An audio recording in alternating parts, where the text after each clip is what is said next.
When it comes to Mishkin sir, definitely அவருடைய திரைப்படங்கள் நம்ம பார்க்கும் பொழுது நம்மளுடைய மனதை வேற எங்கேயுமே கொடுக்க முடியாது. அவர் பேச்சுக்கும் அப்படிதான் டெஃபினட்டா. அண்ட் இன்னொரு முக்கியமான விஷயம், இன்ஸ்டாகிராமில் எங்கேனாலும் நம்ம ஃபில்டர் போட வேண்டியிருக்கு. பட் ஃபில்டர் போடாமல் பேசக்கூடிய ஒரு மனிதர் நிச்சயமாக மிஷ்கின் சாராகத்தான் இருப்பாங்க. Let's welcome Mysskin sir to share his wishes.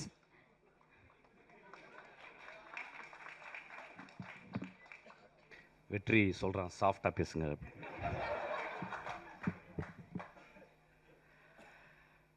I couldn't see the movie, though you sent the movie. நேற்று வந்து suddenly Vigneshwan called me to do a cameo role. It took nearly ஒரு half call sheet போயிடுச்சு அப்படியே. So I couldn't see, sorry. I saw the trailer and it spoke volumes. You talk about Bad Girl and I'm being a bad man of Tamil Nadu here. It's very appropriate. And I could see அந்த படத்தை பார்க்கும்போது ஒரு வெற்றிமாறன் போன்ற ஒரு ஆளுமையிட்ட இருந்து வந்த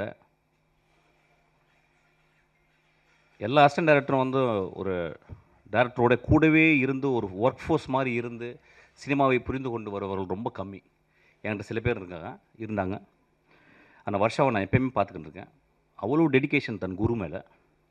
அந்த dedication எப்படின்னு கேட்டால் வந்து சும்மா ஒரு 2 வருஷம் இருந்துட்டு ஒரு படத்தை கற்றுக்கணும் இல்லாமல் முழுக்க அந்த பெண் அந்த மனிதரை பார்த்து, குருவை பார்த்து நேசித்து அவன் எப்படி சினிமா செய்கிறான், அவன் எப்படிப்பட்ட சினிமா செய்கிறான் பார்த்து செதுக்கி வளர்ந்த அந்த ஆளுமை இந்த படத்தினுடைய ட்ரைலரில் தெரியுது. ஆக்சுவலி அதுக்காக அவளுக்கு பெரிய கரகோஷத்தை கொடுக்க நான் கேட்குறேன்.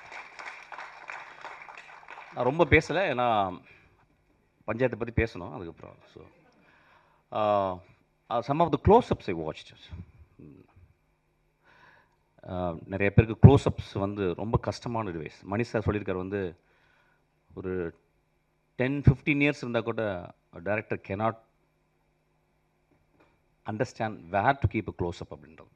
தெர் ஆர் பியூட்டிஃபுல் க்ளோஸ்அப்ஸ் அந்த ட்ரைலர்லாம் பார்த்தேன். ரொம்ப அழகான க்ளோஸ்அப்ஸ். அந்த பாப்பா கண் ரொம்ப அழகாக இருந்துச்சு, ரொம்ப அழகாக இருந்துச்சு. அந்த படத்தை பார்க்கும்போது தெரிஞ்சுது அது வீர் அடிச்சுக்கிட்டு என்னை மாதிரி தான் நினைக்கிறேன் ஆக்சுவலாக. ஸோ நான் வாழ்த்துறேன். இந்த படம் நிச்சயமாக நல்லாயிருக்கும், எல்லாருக்கும் பிடிக்கும். இந்த மாதிரி படங்கள் தான் வரணும். அது வருஷா எடுக்கும் பொழுது அது வந்து இப்போ நிச்சயமாக பேட் கேர்ளை வந்து ஒரு ஆண் எடுக்க முடியாது. ஒரு பேட் கேர்ள்னு ஒரு தலைப்பு வைக்கிறதுக்கே ஒரு பெரிய தைரியம் வேணும். So I really I wish her from my bottommost heart. இந்த படம் வந்து மிகப்பெரிய வட்டி அடைன்னு கேட்குறேன். வெற்றிமாறன் எப்பொழுதுமே அது பெரிய ஆச்சரியம். ஒரு நிறையா சம்பாதிக்கிறதுனால அவன் படம் பண்ணுறானான்னு தெரியல. ஆக்சுவலாக அசிஸ்டண்ட்டுக்கு நான்லாம் சம்பாதிக்கவே இல்லை, நிறைய படம் பண்ணிக்கிட்டே இருக்கான் அவன். ஆக்சுவலாக எனக்கு ஒரு படம் பண்ண வெற்றி. ஆக்சுவலி வெற்றி வந்து ரொம்ப மெக்னானிமஸ். எனக்கு வெற்றியை வந்து எனக்கு அவ்வளோ காலங்கள் தெரியும்.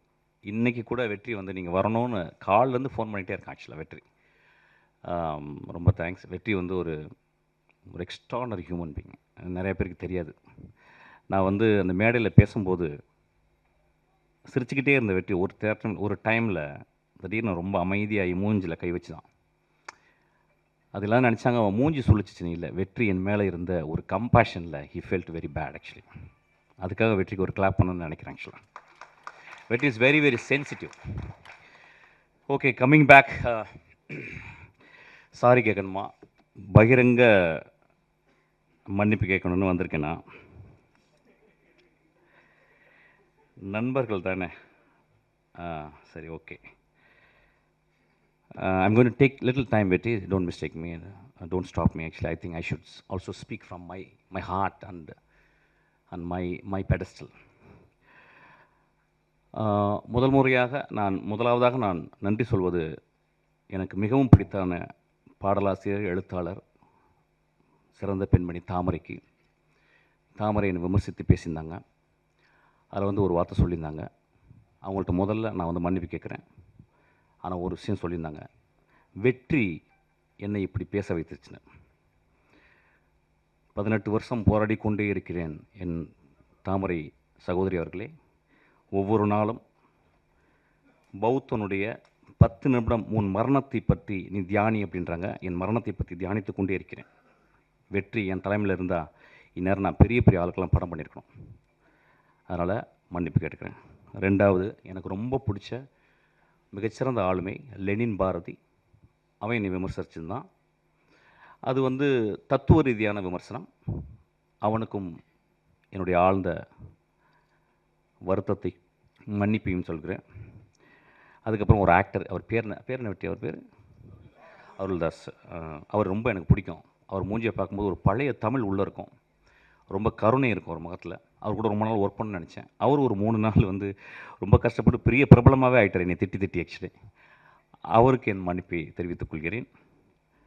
அதுக்கப்புறம் சசி அண்ணா என்னை கூப்பிட்டு வந்து நேற்று நைட் இரவு கூப்பிட்டாரு. உன்னை ஏன்டா நான் அடக்கலைன்னு சொன்னார். அந்த அன்புக்கு நன்றி, அவரிடம் மன்னிப்பு கேட்குறேன். லட்சுமி ராமகிருஷ்ணன் என்னோட ஒரு 3 நாளாக பேசிட்டே இருக்காங்க, நான் பேசவே இல்லை. எனக்கு என்ன பேசுவாங்கன்னு தெரியும், என் தாய் போல். அவங்களுக்கும் நான் மன்னிப்பு கேட்குறேன்.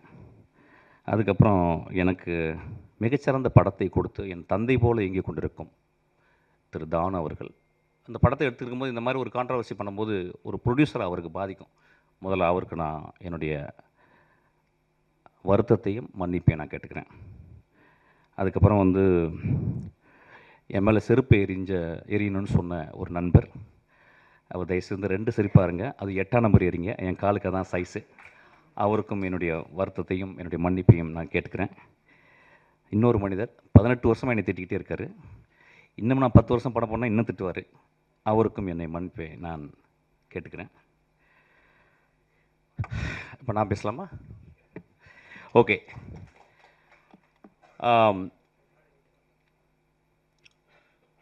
ஃப்ராய்டு வந்து ஜோக்ஸ் அண்ட் அன்கான்ஷியஸ்னு ஒரு புக் எழுதியிருக்கார்.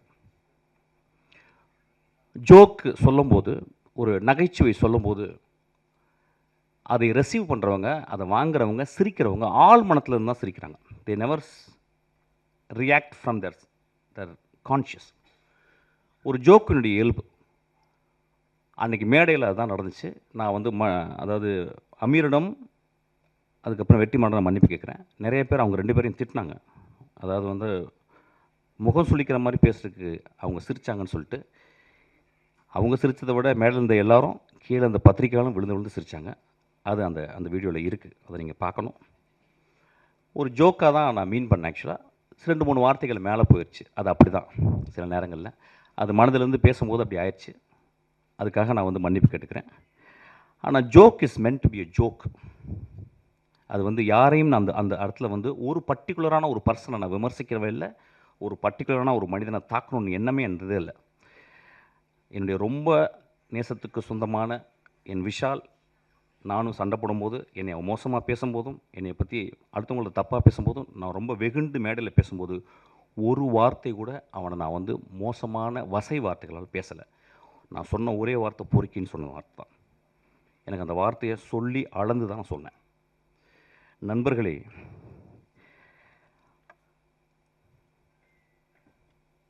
மேடையில் அந்த சொன்னாங்க, என்ன சொன்னாங்கன்னா, ஒரு மேடையில் பேசுறதுக்கு நாகரிகம் வேணும்னு சொன்னாங்க.